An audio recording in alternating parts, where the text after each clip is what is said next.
Essa questão trata do conceito de coeficiente de solubilidade.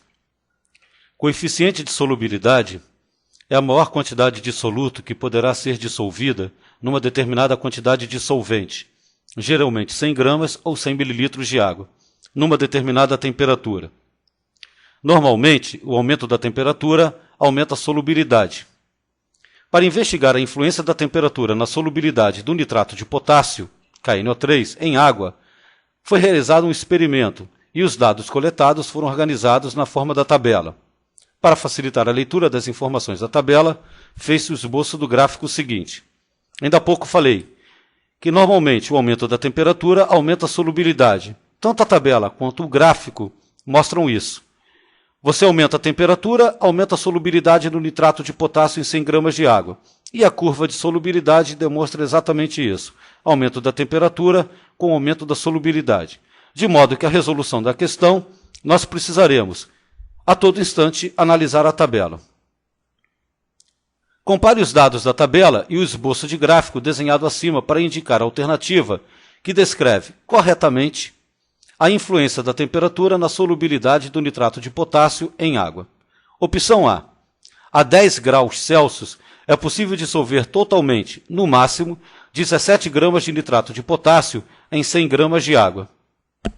Bom, pela análise da tabela, na temperatura de 10 graus, o coeficiente de solubilidade do nitrato de potássio é igual a 17 gramas em 100 gramas de água. A opção A está correta. Opção B. Ao aumentar a temperatura em 5 graus Celsius, a solubilidade do nitrato de potássio em 100 gramas de água aumentará em 15 gramas. Fazendo a análise da tabela, na temperatura de 0 grau, o coeficiente de solubilidade é igual a 13 gramas em 100 gramas de água. Na temperatura de 10 graus Celsius, o coeficiente de solubilidade é igual a 17 gramas em 100 gramas de água, de modo que eu tive um aumento de massa de soluto igual a 4 gramas. A opção B está errada. Opção C. A 0 graus Celsius é possível dissolver totalmente, no máximo, 13 gramas de nitrato de potássio em 100 gramas de água. Então, a 2 graus Celsius será possível dissolver 17 gramas de nitrato de potássio nos mesmos 100 gramas de água. Não.